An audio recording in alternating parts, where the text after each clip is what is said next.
Bert! Get him! Yeah! Ron Babe was right.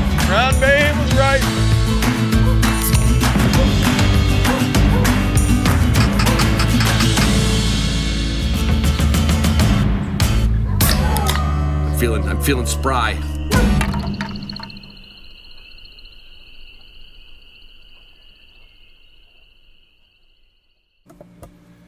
Hey everybody, it is the 21st of September. I'm snuggled up on a picnic table in a garage in the middle of nowhere with one of my buddies, Matt. Now you know how my intros go. I know, like, oh Ron, we're just gonna skip it anyway. I don't want to skip this one. I got a quiz for Matt. Oh, God. Matt, do you know what the name of the title sponsor of this show is? Yes. Okay. I do. But I have to think. My brain is not. So firing. what you're telling me is you skipped the intro also. I do skip the intro. But it is on X. It is on X. Yeah. How much have you used it today? All day. All day. Yeah, like all day. I've been like trying to get past all the, private land like posted. And it's bad. I mean, it's bad, but thank God, Onyx has got all that layer on there because. Yeah. If a farmer doesn't post those corners and keep them, I mean, it's kind of like we don't like it, yeah. But at least we're not going to get a trespassing ticket. Exactly.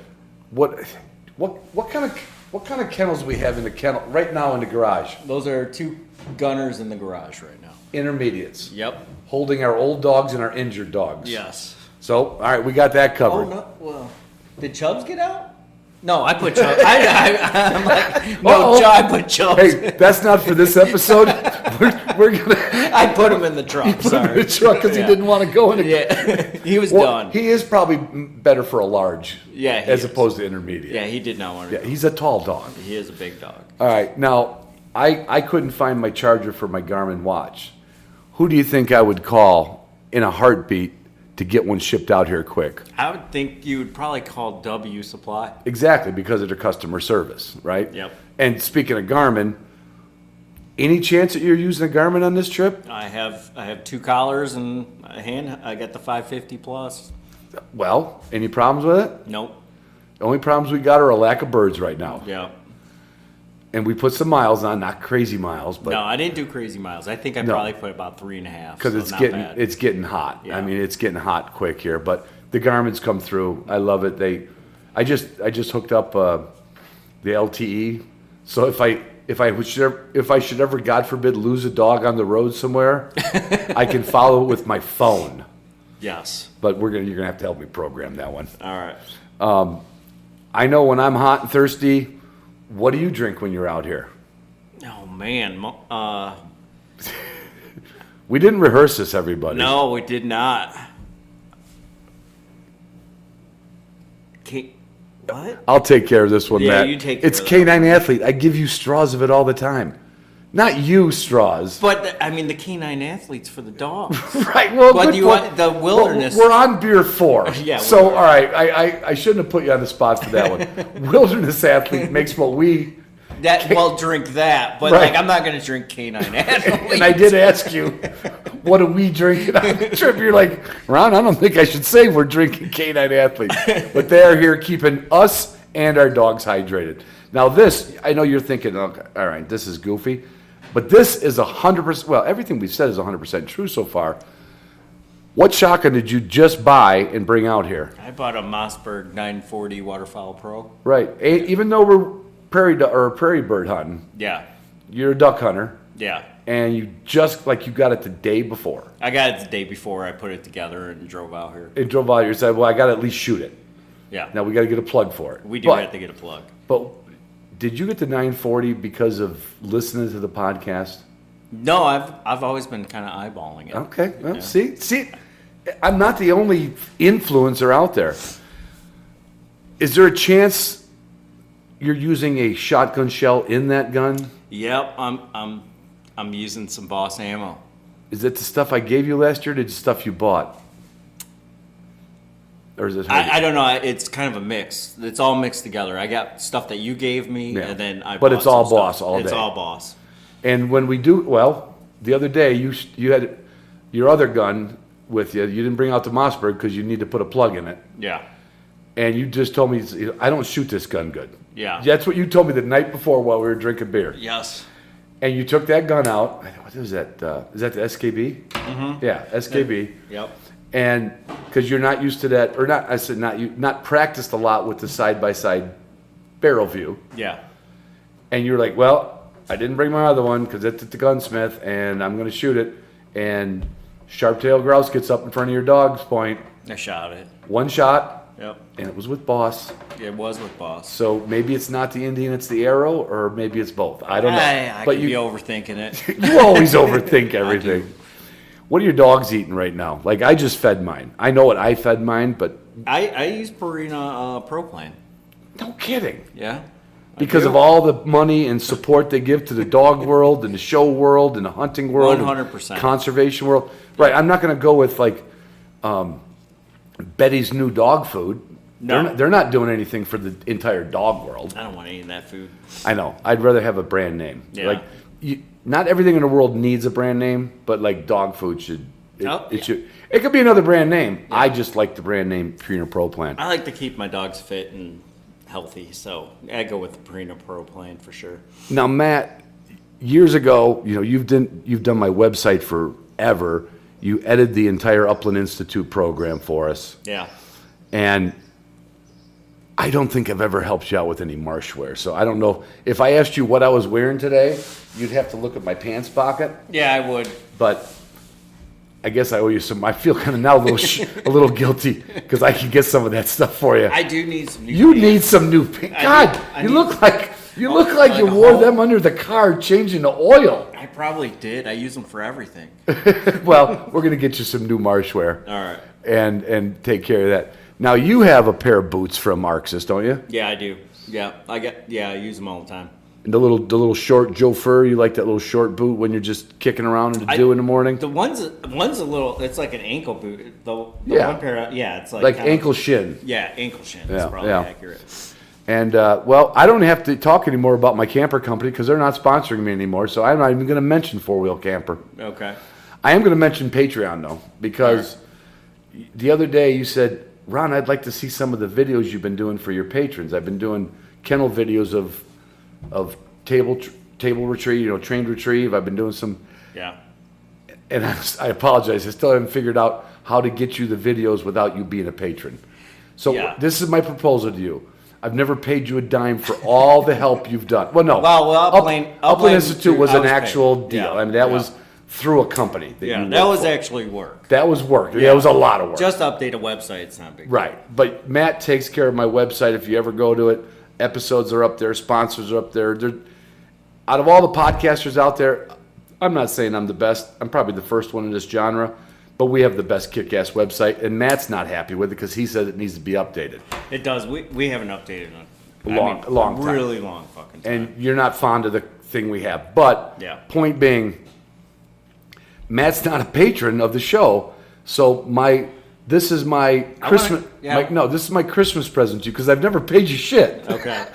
I mean, we do go on hunts together, but you got to get there and it's your gas and. I know, but it's still pretty cool. I know it's fun. So here's my commitment: when I get home, I'm gonna open up a Patreon patron account for you, so you can come to the Zoom rooms, get the extra video content, get the history of my dogs, get nice, especially on marshwear. Yeah. Whoa. All right. I can't say the number on the air, how big the discount is. Like normal listeners can get 15% off, or they can get 15% off with marshwear with HDP 1.5. They can get 15% off. That's normal listeners.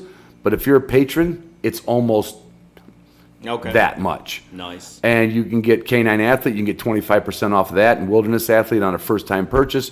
You can get Onyx for 20% off with code HTP20. So there's a lot of benefits of being a patron, and I don't want you to, I would feel guilty if you joined Patreon. Yeah. No, yeah. But would you mind having your wife Chris join it so I don't really lose $5 a month? I could probably get her to do that. All right. Thanks, everybody. I hope you enjoyed this episode.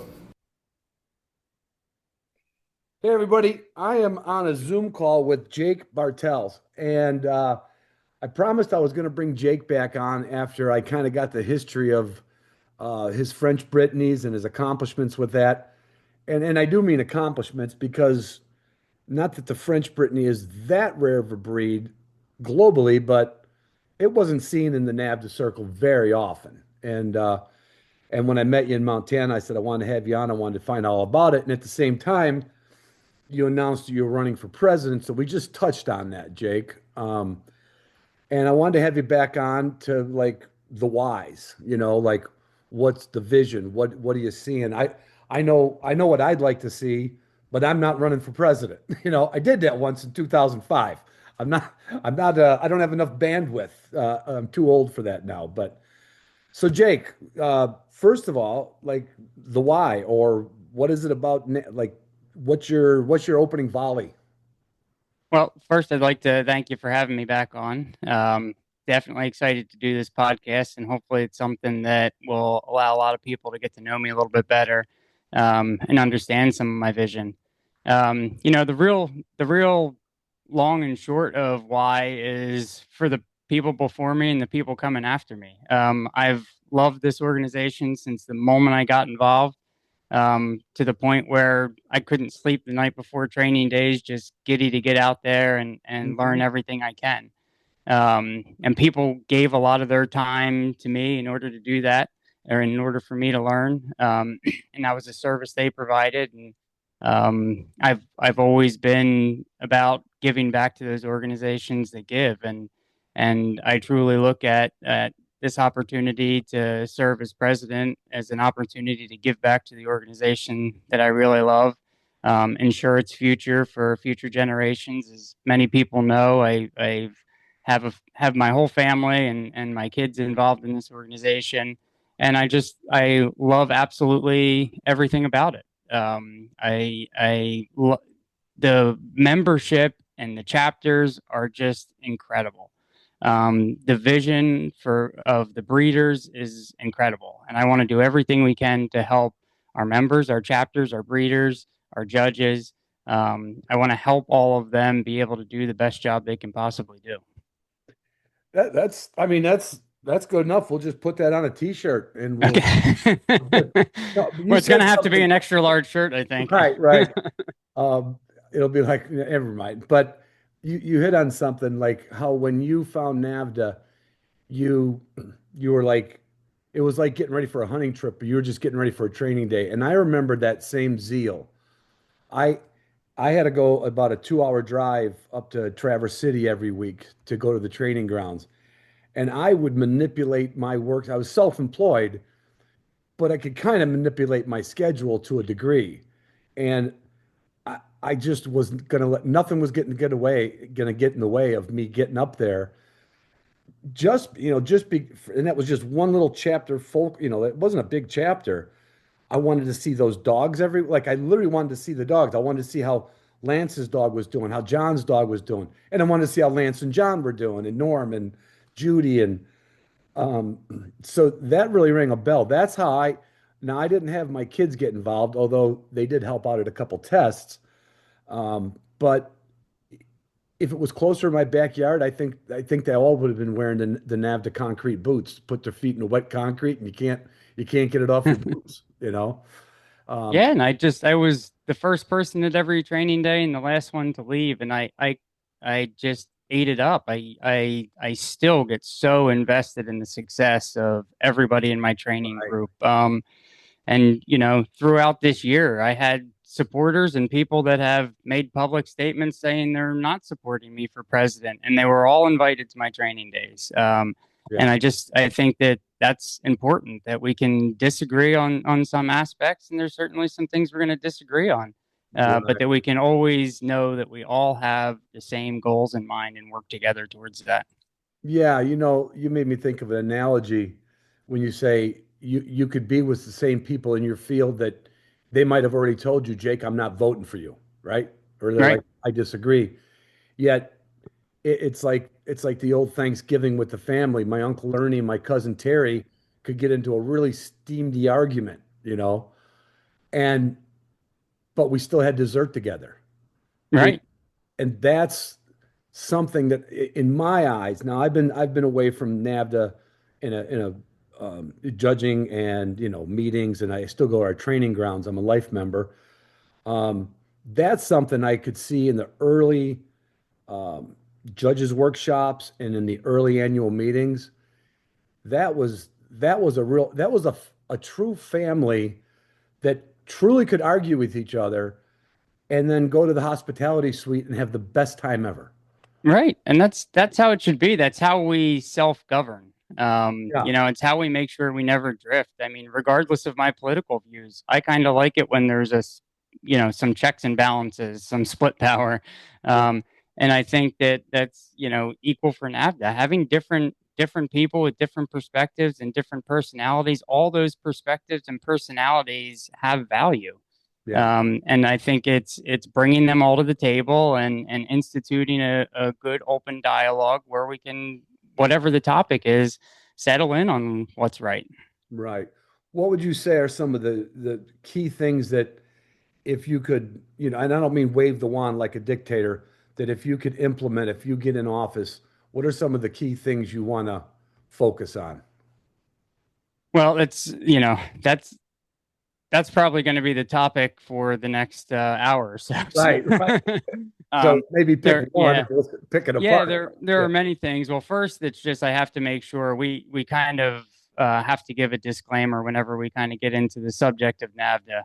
And I don't speak for the organization. I'm not a member of the current executive council, and so everything I really say is just my viewpoint.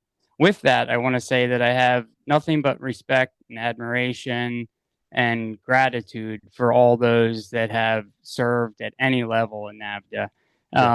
I think, you put two people in a room and put a football game on, and instantly people want to pick sides. And I think that people are trying to make this seem like there's a division or that there's a personal aspect of this election that doesn't exist on my side. I truly respect all they've done. I don't think they've done anything wrong. I certainly don't think they've done anything illegal. I think it just comes down to our vision for the future and leadership strategies and our definition on some things. Um, you know, if we talk about certain things like financial transparency and financial strength, I think Tim and I just have some different opinions of what that means. I Right. think he believes that where they're at, they're a financially strong organization and they're financially transparent. And maybe now's as good a time as any just to kind of get into that. Mm-hmm. Unfortunately, with the rumor that had come up, I'm not sure when, probably July or August. I had heard that rumor probably in April, likely repeated it at that time, and it kind of spurred the thought process for me to dig into NAVHDA's financials a little bit further. Um, and it quickly the rumor made no sense. John has just done a fantastic job in investing our funds and getting pretty high yield That's returns on them. our current treasurer. Yes, yep. Yeah. Our current treasurer has done a fantastic job with investments. And it would make no sense to pull money from your highest yield investments to use when, frankly, NAVHDA had cash sitting in a checking account. So that's what would happen. But according to a statement of activity provided by the main office for January through December of 2024, our net operating revenue was negative $147,000 and change. At the annual meeting, it was reported that at the treasurer's presentation that our 2024 revenue was 5.9% less than 2023, and our expenses were 1% more.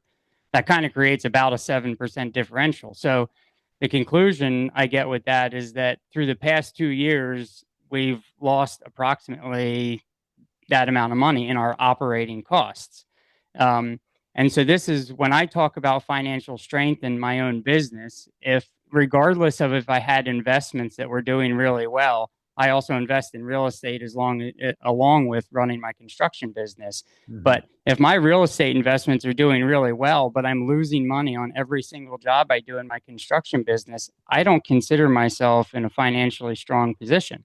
Right. Right. And I think what we don't know, because I haven't been able to see, is budgets versus actual. So I don't know if they planned for these losses, saying like, look, we're going to invest in this and we're going to invest in that, and we're going to plan to lose money this year.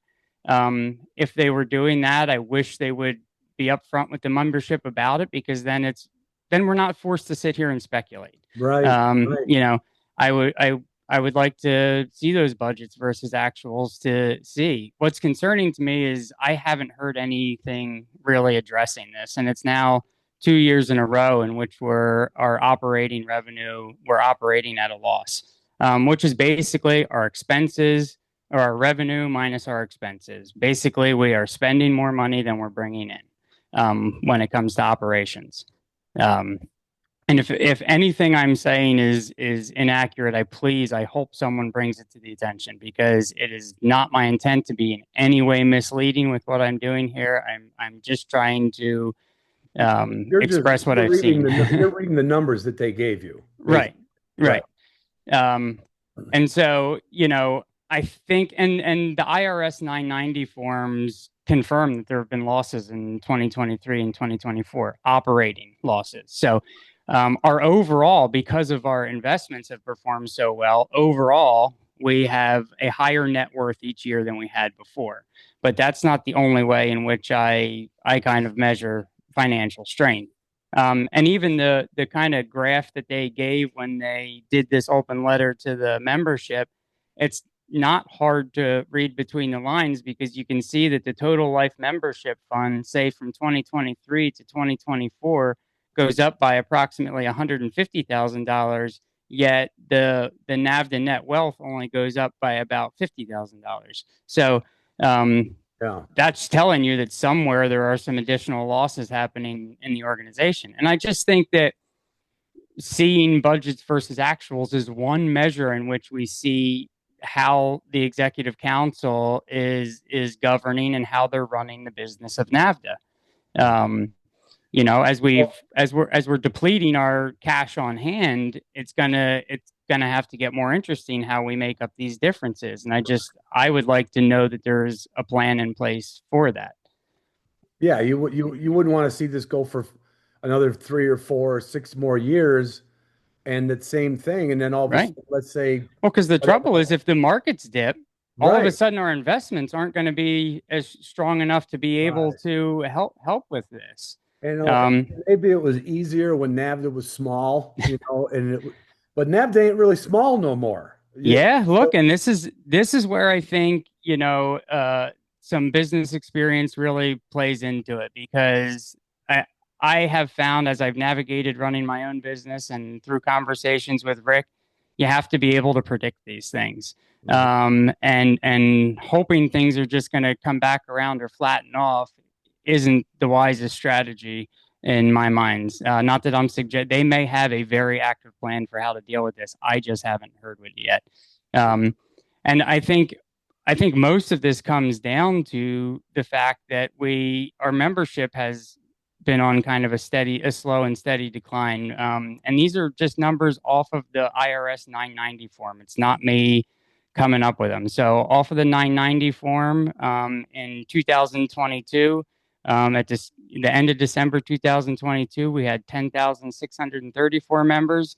Membership in 2023, we had 10,365 members. Membership in 2024, we had 9,870.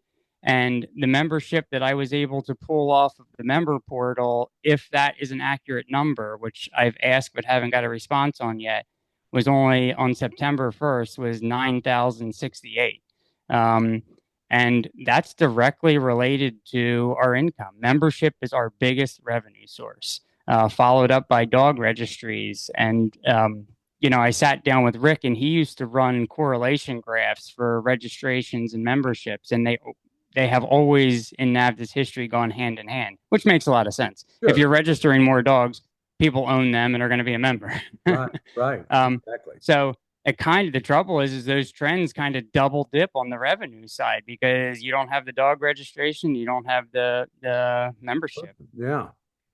And Um, this could be a bit of a rabbit hole, but if people aren't, when I kind of going back to our first statement, if people aren't falling in love with it, like a lot of us do, and your story, my story, and the Carter story, I interviewed the Carters a couple weeks ago. That if there's something lacking in NAVHDA that's not, I'm not saying it should grow every year, but that is a pretty significant loss. So somebody's not either feeling attended to, the chapters don't have enough support. We're putting too much money for one thing and not enough for like what could we do for like, and now this we're not gonna I'm not asking you now as running for president what we could do for new members, but that's a thing to think about down the road. Like what can we do for new members to be like, this is really cool, you yeah, know? well, I think new members start at new members come in at the chapter level. Yeah, And so it's understanding and supporting our chapters better. Like you said, the organization has grown, and I think everyone's doing the best job they can to keep up. But it has turned it into a little bit more of what seems like a corporate environment rather than a real connection with our roots, which is our chapters and our members. And I kind of want to have a more open line of communication with our chapters. I know they do quarterly presidents meetings right now. Um, I think there's better and more transparent ways of having communications. I've been told that if you want to ask a question during those, you have to submit the question a week or so ahead of time. I think we can make it a goal to better understand each individual's chapter's needs. I have been hosting open roundtable discussions on chapters throughout the country, Canada, and I can't believe how different their concerns each are. So a kind of one size fits all approach just isn't working for giving the chapters what they need so that they can build membership and be successful. And that's really where the growth is going to come from. It's right. from chapter and breeder support. The more we do for our breeders, the more they want to give back to NAVHDA by pushing folks to join is better. But they have to feel a passion for it. It can't just be something passive. They have to again believe in this organization to the point where they're taking an active role in pushing people towards the organization and communicating the benefits of it. I think what we have to do is take a page out of BHA's handbook and we'll have NAVHDA pint nights all over the country. That there'll be a sense of family there. Well, Yeah, that'll keep people coming back, or at least for sure. keep me coming back. Where are we spending the most money, or is that discernible right now in the? It's hard for me to tell without seeing a budget. I'm not sure. I know, we do the insurance now. We have multiple people, paid employees. We have just the standard operating costs of the building that we occupy. Brick and mortar, And yeah. then our events are some of our bigger costs, the invitational, the annual meeting, things like that, travel expenses for folks for those types of things. Yeah, yeah. It's something that I'd really like to see kind of a broken down P&L, because then you can start to diagnose, do we have an income problem, or do we have a spending problem, or do we and what are we willing to sacrifice, or what are the if we're not willing to sacrifice anything, it's the perfect time to communicate to the membership, hey, we don't want to sacrifice anything, but we're no longer able to meet our expenses, so maybe it's time for a membership raise, or it's time to fundraise in a different way. And this is where I just believe a membership of close to 10,000 people, there are a lot of folks out there with great ideas, and they all and have the solution to any of these problems. That's a If good if point. if we are open to listening to our membership. And that to me is a big part of transparent communication. Transparent communication isn't just telling everybody the good things. It's Right. also saying, hey, we have some of these issues here. We need your help to fix it. Yeah. And if you want someone's help to fix it, you got to give them accurate data and entrust them with accurate data so they can be a real meaningful part of the decision making. Yeah, you said something that really rung out with me. You can't just be transparent with oh, here's the report, here's the report. Transparency has to come with listening. Right. You, and this is just a little bit of a side story, but and I'm not asking to get this done at the next annual meeting either. But there was a couple of our chapter members that they put a motion forward. For people who don't know, every chapter can put a motion forward to have it read at the annual meeting. And every once in a while, one of these proposals is done. Other times it's not. But that's about the only time that you kind of get a little view of what a chapter wants. And I remember my friend Craig wanted to know if we could, he didn't say tomorrow, he said, is it possible if we could incorporate a blood track in the NAVHDA testing system? And a lot of people do both of the, what's the VDGP? I'm losing, Yeah. the German the, system, the original VJP German, and VJP, there's right. also a few different ones, I think. And he was hit with like a firm no, like, and I'm like, well, and a bunch of us started thinking about it, like, well, wait a minute, not everybody in utility is going to be using their dog to blood track, and not every judge knows how to set it up. But why couldn't we look at what it would take, like what it would take to eventually maybe, hey, if you do test in Ohio, the judges could set up a blood track for you, and after the scores are read, we could bring your dog over and do all, everyone's not going to do it. But it was like, he was like, could we offer this? And it was just hit with a no without any thought put to it. Yeah. And No, look, you're talking to a guy that's made several motions and been told exactly that. I made a motion on transparency, was told no. I made a motion to have the Epping Gilberts on recognized, was told no. Made a motion to create a misconduct policy, was told no. So yeah, you're talking to the guy that has tried to go through that process that's set out in our bylaws. Like that process is there so that we can, members that believe that somebody's missing the mark on something, I never took it to social media or anything else. I've always tried to, if I think there's a need for change, I've tried to do it in a professional manner. Well, I like, we could wrap it up here and say, well, you got my vote.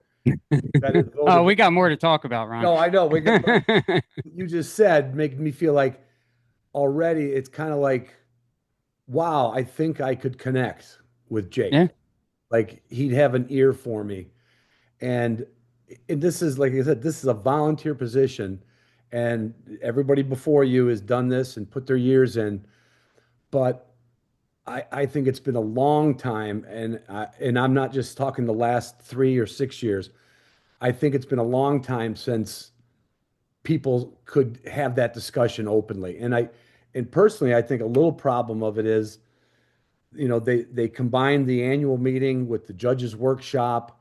It's kind of condensed, and it's just, we got only this much time. It's gotten very sterile. Yeah, it's doesn't quite have that feel that it used to have. We're just trying to get all of our business taken care of in a short period of time. Yeah, there's not much. It should be an event in which it's where membership comes and has full on access to the executive council, and you get to listen to concerns and welcome them and start the conversations, right? Like, your blood tracking example, the trouble with the motions process is it has like an inherent obligation if you vote yes on it. So it really probably should have been brought up as a discussion point, which is a different process in NAVHDA. All a technicality, right? But the truth is, it should be like, okay, well, let's put a few people together and see what this would look like. See Yeah, if we think exactly. this is something that could go forward. I mean, I'm going to tell you one of the things I'd like to do is ask the registry committee to start looking at the possibility of doing confirmation ratings. And Yeah. I kind of have a several phase process in which I think could really work well for NAVHDA. And create a health and welfare committee. We kind of ignore that side of having really good hunting dogs. It's not just performance. You're And absolutely right. I think as we're becoming a standalone registry, I think it's important that we bring that element in. Yeah, I mean, look at the federation that I currently judge with. I mean, it's very small. It's certainly an offshoot combination of all past NAVHDA people, but that was one of the things they implemented this year. They're getting their judges trained for some confirmation ratings, Yeah, and that's something that really, if we're going to be premier dog organization, and your average handler can't tell if a dog's got a bad croup or a bad tail set or cowhocked. I mean, right. it's just as important as the performance. Because it's Yeah, something that'll affect the performance of the and I dog. think we don't need to go out there and educate 200 of our own judges to do it. We could easily work a relationship with an organization that already has its judges, Yes. or work Yes. with breed clubs, because ultimately they should be the governing bodies over things like this. So we could work with the breed clubs, and my initial vision for it is almost to be able to do it like handlers clinics, or currently aims and rules clinics, where you sign up. You can, say Del Val chapter of NAVHDA wants to host one, and they say, look, we have access to a judge that can do these 11 breeds. Right. Um, and you can bring them in, and you get because we have this in other organizations I deal with, where they fill out a form which gives you kind of the pros and cons on the confirmation of your dog, Right. and then an overall rating. Yeah. And then that can show up on pedigree. Yeah. And I'll tell you, when I never got into that until I got into the Brockle world, and some of the people that were in it were certainly in it more show than performance. But that added a level of my passion for the hunting dog. Yeah. You Well, know, look, I mean, yeah, if you don't appreciate confirmation in dogs, then you don't care if you only get to hunt for 2 hours because your dog breaks down. If you like to hunt long and hard, then you have a much bigger appreciation for confirmation than you may think you have. right. And if your dog is that dog that can hunt all day for 10 years, you should darn well know it was put together right. Yeah. I wouldn't say a dog will break down in 2 hours, but it could break down years early because dogs will overcompensate. Yeah. They'll, as we say, they'll run funny, but I think that's a Yeah. handler's clinic Well, that there's, could be a confirmation clinic. I think especially new people, and it's somebody when you watch somebody put your hand, it's like going to the parent teacher conference. You've probably been to a couple, right? yep. And the teacher tells you like he's doing good here, he's doing good there, he needs a little work here. You're like, great, you know. Right. And I bet you new people would probably flock to that, probably more than some of the some of the older members. I think. I Yeah. mean, some Well, of and the it members might ties quit. into just kind of this whole bigger picture I have for breeders, and what we can do for breeders, because in return, breeders do everything. We can't complete our mission. And I was going to read our mission in the very beginning of this, and we got talking, which is what we're going to do. But the long and short of the mission is, NAVHDA is a non-for-profit corporation whose purpose is to foster, promote, and improve the versatile hunting dog breeds in North America. And it goes on to talk about all the different ways in which we try to ensure that. But when you think about that, NAVHDA as an organization can foster and promote, but they can't improve a dog.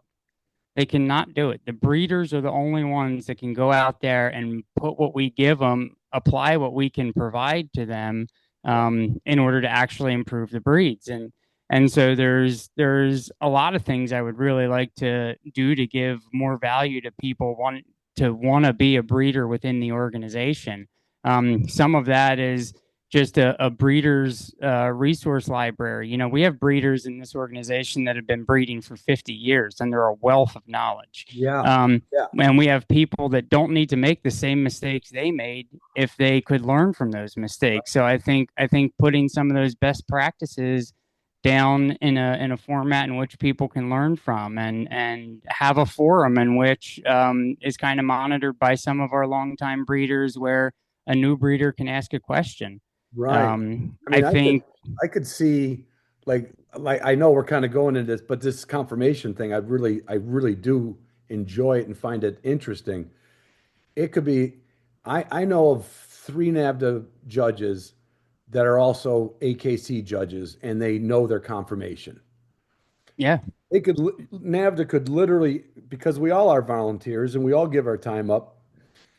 You could have even the first one wouldn't even have to be a clinic. It could be online. It could be a Zoom. You can have a lot of people watching online. yeah. And just explain confirmation, and we all know what point looks like. Yeah.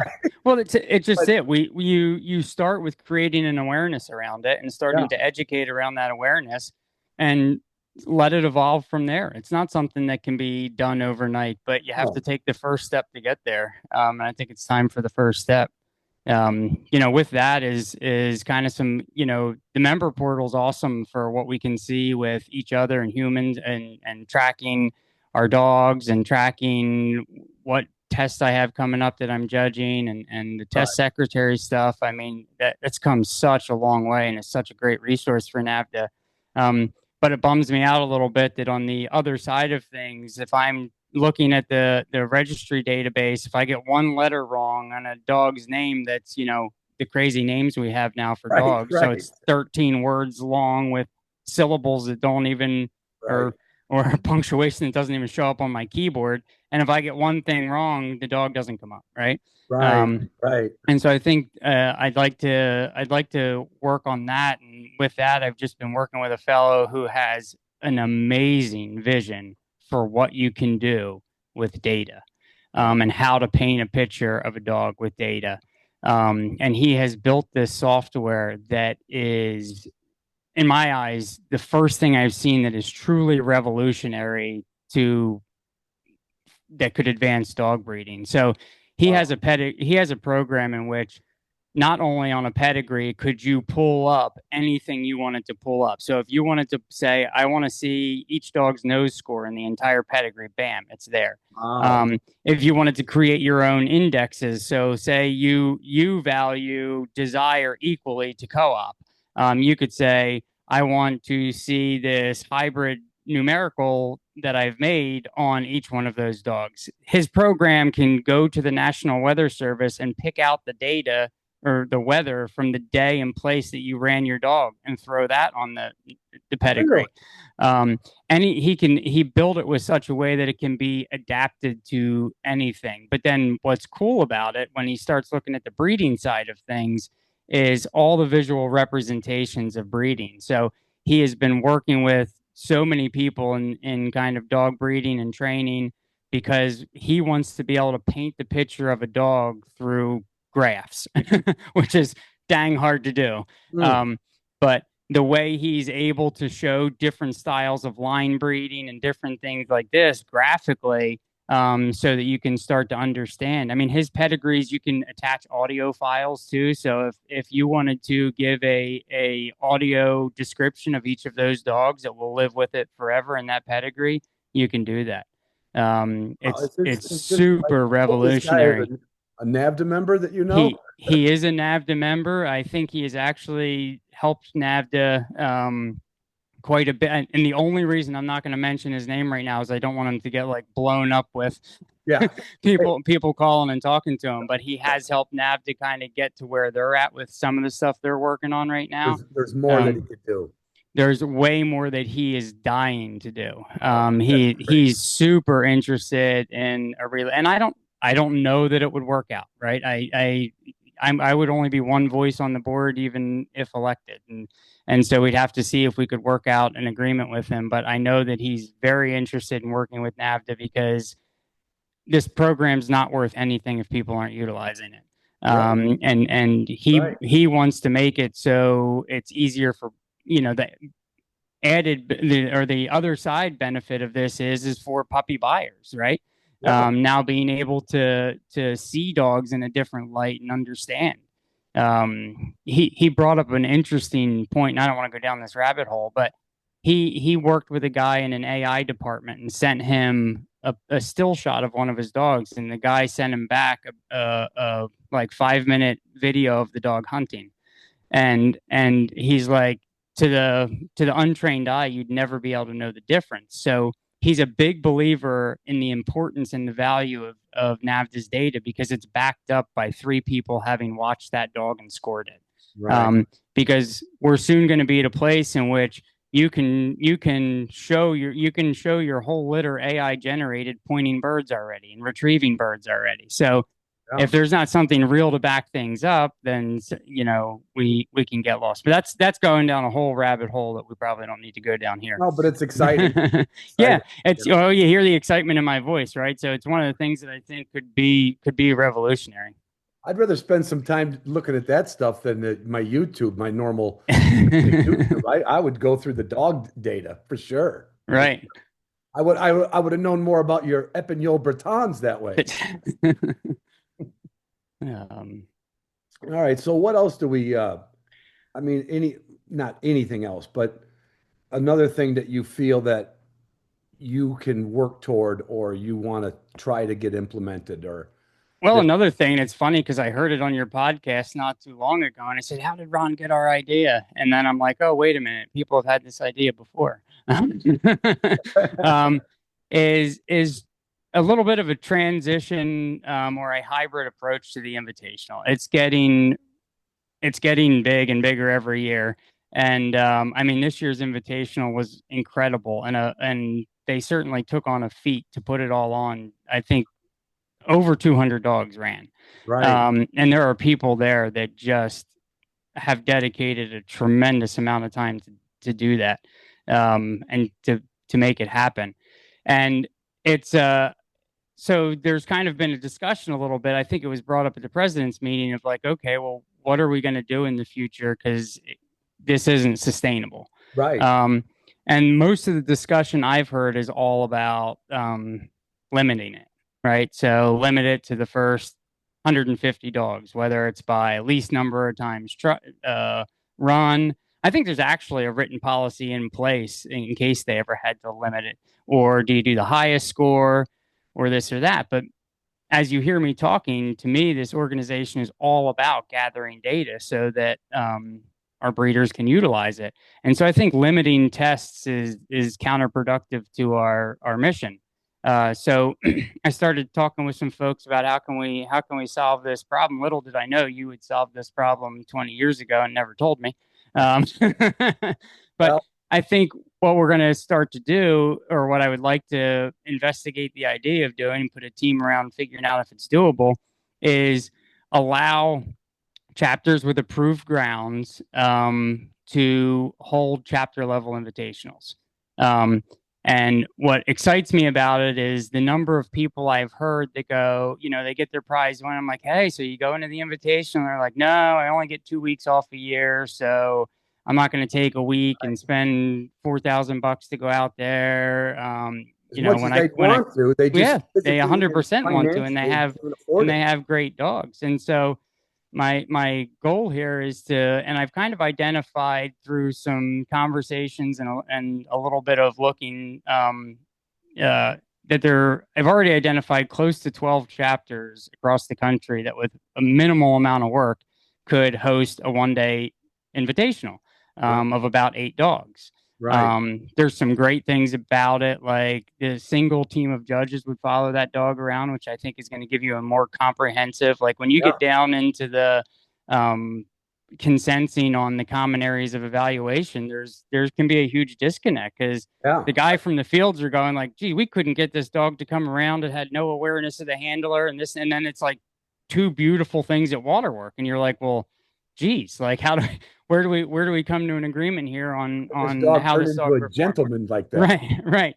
So I think that's a positive. I think the accessibility and so certainly the way I would start it is to see what chapter, and also it just opens up a lot of places that it could be done that currently aren't usable because in its current format, you need almost 5 fields because you need 3 fields that are running, a training field, a bitch in season field. You need to be in closer proximity to airports. You have to have a hotel infrastructure. Right, You have to have all these things in which has created, a cumbersome event. right. But the truth is, at a smaller scale, it doesn't take any more resources than a utility test. I mean, maybe one or two more chucker per dog. Yeah, Um, so it's likely too that a chapter could be offering, your invitational entry fee as $200 or $300. Now, if they want to bring Chris Stapleton in to sing the national anthem, they might have to charge $10,000. But it kind of leaves it up to the chapter then of how much pageantry you want to add to it. And by leaving up to the chapters, it's left up to the members. Now, initially, I think that international should still run a central event. That way, again, nobody gets limited out because they couldn't get into a that's a really chapter good test. point. Because I've heard somebody say the same thing. Like you could you could only like they would say, okay, but you have to have a foreign retrieve. Right. If all the dogs before you didn't have to have a foreign retrieve, and those same dogs doesn't mean they're going to get a four at the invita or three at Yeah. the invitational. Well, and to me, it just hasn't shown. Like, I'm all about raising standards. I think raising standards is how we continue to advance. But there have to be indicators that it's time to raise a standard. And the passing rate has not jumped recently. I'll be really curious to see what it comes out as this year. But so that would suggest that we're maybe not ready to raise the standard at the invitational level. Right, right. And so I wouldn't be recommending that as the first approach. No, yeah, yeah. I wouldn't either. I wouldn't either. I think if NAVHDA can hold, like when I started, there wasn't that many chapters. There might have been 30 chapters, you know. It was kind of funny the first time I went down to, I think it was Oklahoma or Texas, I can't remember, and ran and judged. And I looked at the pond they had, and I'm like, this is not in our book. Our book says a pond of X amount of size with emergent cover. Right. They don't have the same, but this chapter was very resourceful. They literally floated pallets of cattails. They brought in Making it work. Yeah. They literally, the next day, I'm like, you guys pulled it off. You know, Yeah. you showed us that, yeah, we can run a utility test in Oklahoma. Yeah. You know? So, No, and I mean that's the thing is if we're trusting chapters to be able to run good enough tests to get dogs to the invitational, we can trust them to run an invitational. There would still be you'd have to pull judges that are invitational judges. right. And maybe we even, and this is something I would just love to hear committees discuss, maybe you have to bring 2 out of areas in for it, or, whatever the requirements end up being. Right. And it's not going to happen the spring of next year, but no, it would take some time to identify and make sure that it can be run to the standard, right? Because that's what NAVHDA is all about, is having and holding this standard that makes the data cohesive. And to me, just more importantly than anything is I always use the West Coast as a reference. We have a lot of members on the West Coast. It just seems so darn unfair that they got to drive 2,000 miles. Right. And well, the crazy thing is they're the ones with all the grounds. Right, Like right. most of our West Coast chapters, almost every one of them could probably hold one. And I mean, think about Alaska, having to fly dogs in or take weeks and weeks. So like the possibility of them being able to host an invitational weekend would, I would be surprised if they wouldn't be ecstatic about it. And I would bet even if it had to cost more, what's the current entry fee, Jake, for the invitation? I don't know what it was this year. I don't want to get I think I remember it being about 500, 550 the last time I did. I was going to say. it was about $500. Yeah. If I was living in Alaska and they said, "Hey, we got to have judges come up here. It's going to be 700." And you're like, "Yeah, but you mean I don't have to fly to the state Right. with my And take dog days off of in a work. rental And car? that's what Are I you mean. kidding me? Overall cost. Charge me twice the Right. because it's really not it's the one test that it's really not as fair as the rest of our testing. It's just Right. it's an encumbrance on the membership. I know it's like a grand finale and it's like the Kentucky Derby or the Indy 500 and when people are there they like it. I had a conversation And there is go ahead. I'm sorry. I interrupted. just last Wednesday with a member. Um, he drove to Iowa to help. He brought what's the buy dog down at the distraction dog down at the water, right? They and he heard that they didn't have a dog. They were still short, because it was such a big test. He drove down and volunteered Monday. He came back to a training night on Wednesday. This is Phil, to you, Phil. And then he went back to support one of our other members. So it's like we give a lot, That's but the beautiful thing about this that's organization is we're right. motivated and and selfless. We like, and I've just seen that throughout. His Everybody's willing to do, and all you have to do is respect them and welcome them, and you got people lined up to help. I think because I went into this chapter level thing and he's like, I think it still should be in one spot. And what you said, if we could let a lot more members get it done in their area of the country, you might get this back down to 100, 120 dogs. Right.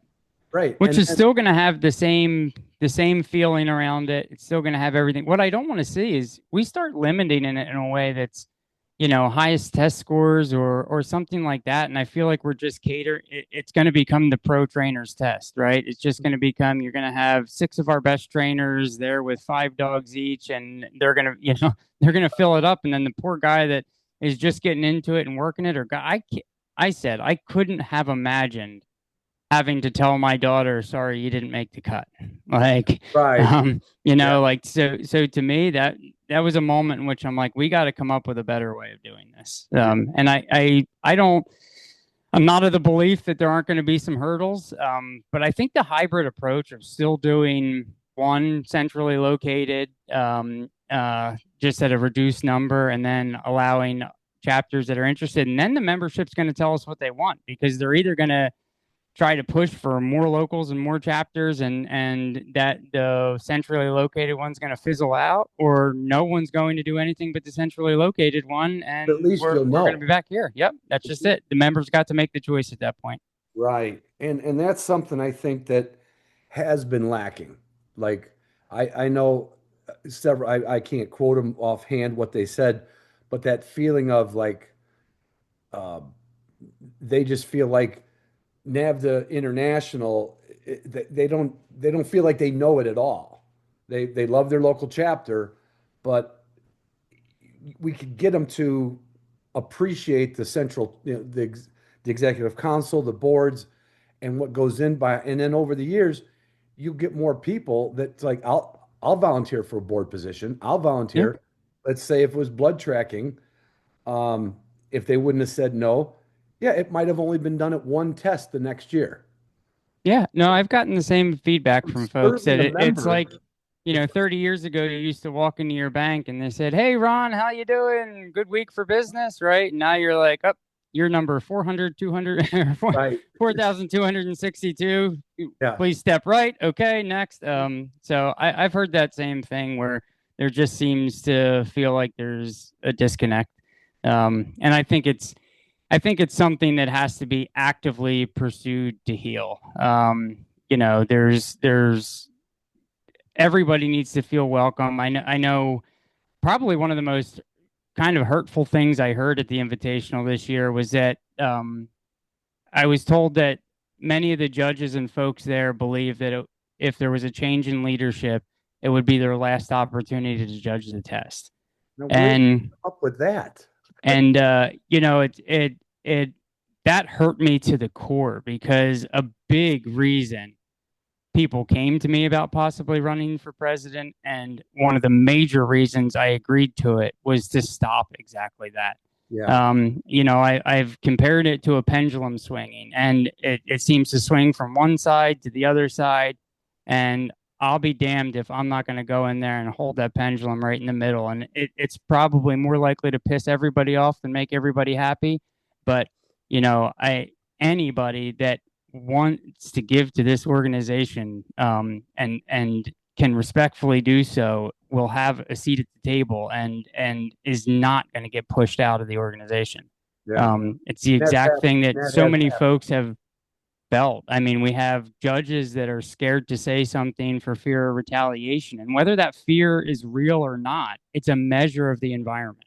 And if we have, I mean, I had a bunch of folks come up to me and be like, "I'd like to support you, but I'm not going to do so publicly until after the invitational because we fear it'll affect our scores." Wow. And I don't believe that. I honestly don't believe that to be true. I have never seen judges. I've judged a lot, and I'm out there a lot, and I've never seen somebody go, "God, I hate that guy. I hope he fails." Right? Yeah. Like I Yeah, just don't see it. But I told them all, then please don't come out and say anything, because what I didn't want is them to go fail and blame it on that. Right. Right. So then it's going to be, that'd be- that current group failed me because of Right, this. right. So, Yeah, Dick running for but president, it huh? hurts me that I'm hearing stuff like that. It comes back to your family analogy. I think we all need to get locked in a room and speak our piece, and the key to the bar doesn't get given out until we've hugged it out and we can move on. Right.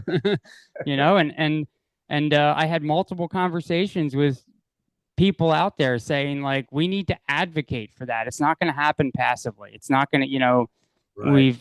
it seems to have gotten worse instead of better. And I think it's time that we really pursue working together. The dogs brought us here, full circle back to what we talked about. The dogs got us all involved in this. The dogs are why we created these lifelong relationships. And we just need to get back to, as long as our focus is on moving the mission forward, that we can work together even if we have differences of opinions. Yeah, that is because right now, if we don't make that change, or if you can't make that change, it's going to get more like national politics. They just can't discuss anymore. Like there's that analogy that I can't remember who it was. Tip O'Neill was the Speaker of the House, and I can't remember who was the minority whip on the other side. And those two would, in Congress, they were literally, kind of slamming each other, and yet they went out golfing every weekend together. Right. You know, And that's how it should be. Like, I mean, They- that's certainly how I sat through many judges workshops in which I'm like, wow, these guys hate each other. And then like 2 seconds later at the bar, they're cheersing. I've joked around and said the first, as I kind of decided I was going to do this and I started hearing who all supported me. And I said, the first thing I have ever heard Tim Clark, Blaine Carter, and Clyde Vetter agree on is that I should be the next president. that's a good. So Because I've been to a lot of annual meetings with them. That's a dead-on statement. I've seen Blaine and Clyde go at it at judges' work. yeah, but people misunderstood their passion for the organization and their passion for accurately evaluating dogs as a dislike for one another, and it never was. There, if anything, I have found all three of those folks appreciate the challenging of their beliefs. Yeah. It's where I've been labeled as Clyde's puppet. And I wish those people would sit around the island at his house and listen to us argue, because I think the way in which I've earned his respect is that I tell him I think he's wrong when I think he's wrong. Right. And he can take it. And he can take it. He's the guy that loves to confront confrontation and get it over with so we can be friends again. Right. Yeah. Yeah, that's it's got to come back. In fact, I will volunteer to become, I don't know what the position would be. It'll be a new position. It'll be the concierge hospitality board chair, whatever. There you go. Like I will go from chapter to chapter showing everybody how fun this stuff should be, Right, right. how we do it, right? Yeah, Like, and we can say have fun Ron's in the coming. disagreements. Yeah, I've sat on several different boards, and we work through some hard issues, and we have, and foundational disagreements on the philosophy of how things should be done, but we've always walked away with respect for one another and know that we're working towards the same goal. And that's exactly how I plan on, um, you know, leading the organization if I get the opportunity to. I've heard rumors that we're going to push away folks that are, directors and other board members, and it's one of those things where we had folks come up to us with the idea of running a full slate, and I didn't believe it was right. I believe that Lisa and Luke have great ideas. They're energized, and I think it creates a more cohesive transition. And I think they're thoughtful, open-minded folks, and I think they're going to be a big help in moving forward. right. Now, when it when it comes to, well, you mentioned the different boards that will be, we got you have director of judging, director of testing. I know. I think at the annual meeting, I said they said Mark Whalen was stepping down from. This is Correct.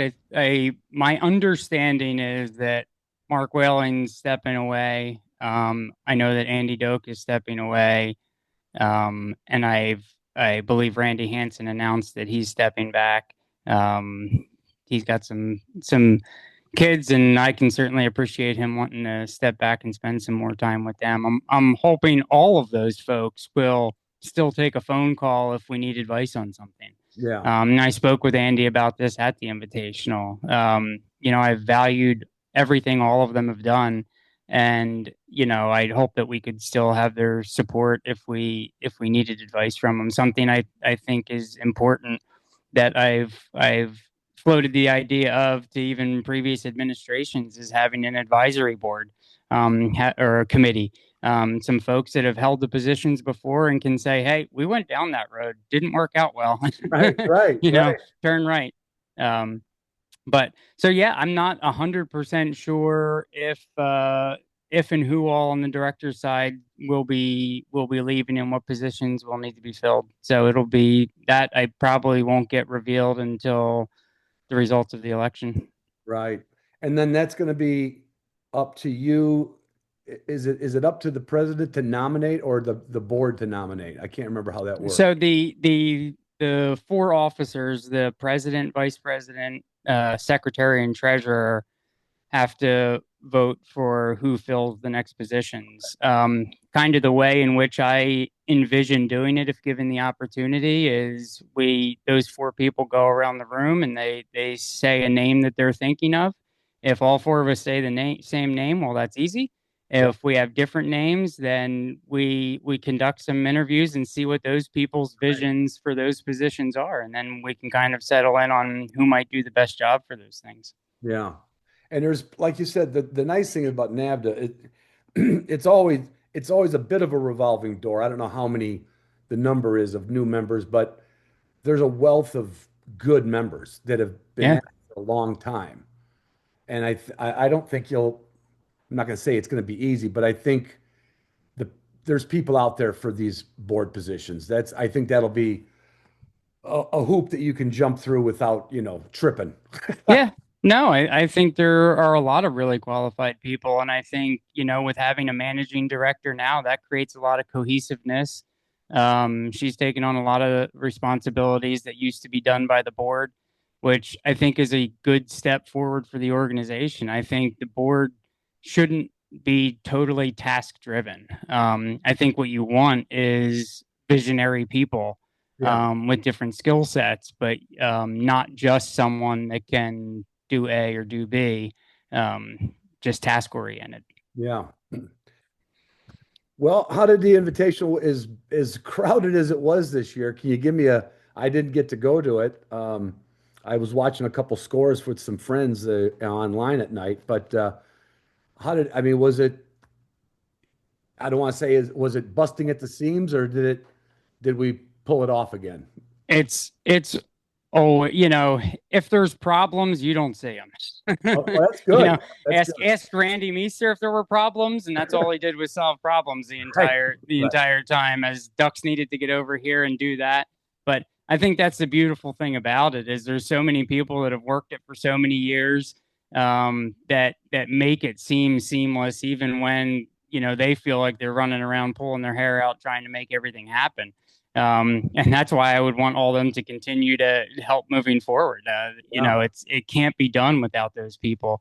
The environment there is always great. Like it's people cheering for each other, people, the camaraderie. You have, I got to stand back where the judges were a couple times and watch, and so I see Desiree filling up her bottles of water and sneaking up behind the next person she's about to dump them on.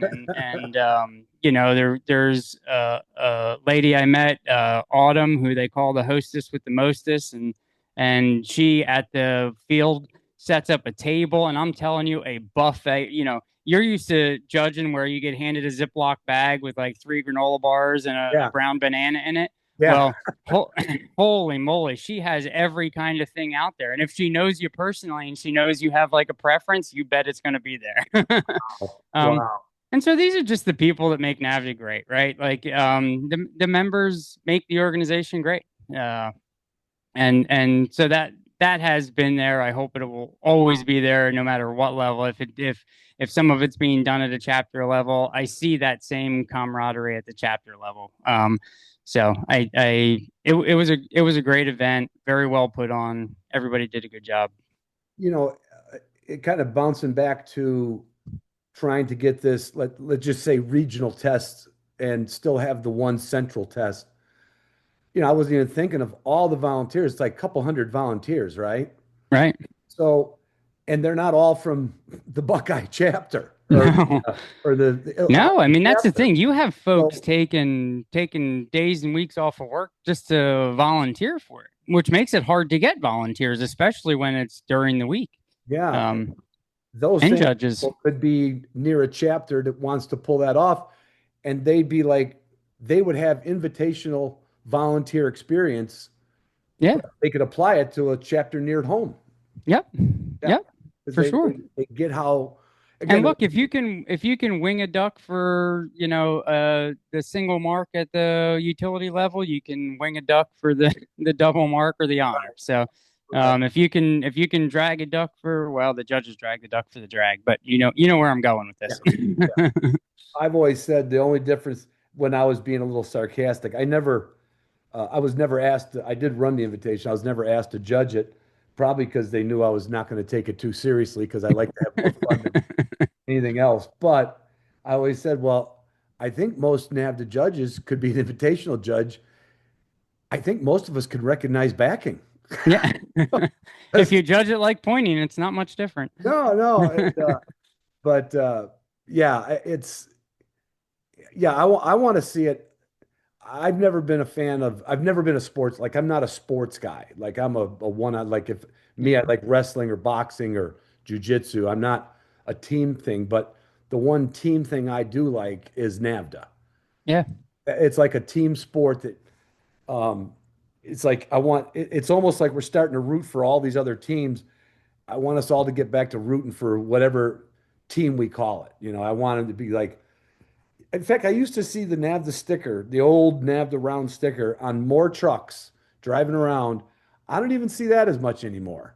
So yeah. I don't know if people. We got to bring the pride back to NAVHDA. There you go. There you go. Yeah, I like the sound of it. What else do we need to cover? Anything else in there? I'm sure we missed all sorts of stuff that I would love to talk about, but I do feel like we covered a lot. I think kind of the most important thing is that anybody that has input, good, bad, or otherwise, is welcome to reach out to me. It's easy to find my phone number and email address on the member portal. You can also check out my website, jakebartellsfornavdapresident.com. That goes into way more detail and way more topics than we covered today. Great point. I saw that the other day, and I was like, wow, if I would have done that in '05, maybe I could have made president. That is a fantastic.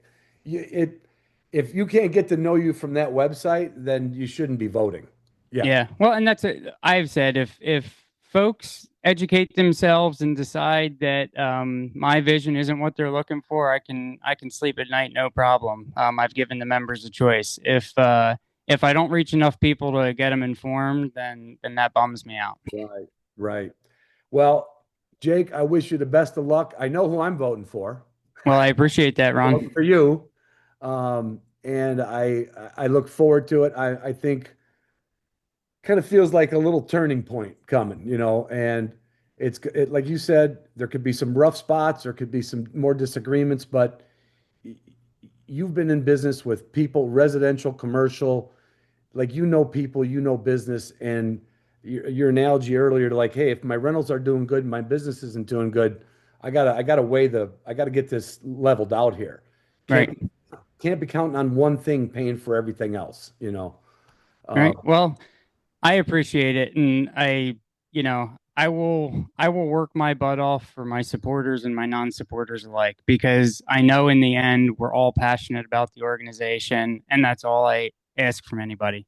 If you love this organization, I'm happy to work with you to accomplish our goals. I would take it one step further. If you love this, if you like this organization after you become president, you'll love this organization. Yeah, there you go. All That's why I right, need Jake. you writing my slogans. All right, I'll do some slogan work for you. Thanks for coming on and thanks for yakking with us. Thank you, Ron. All right.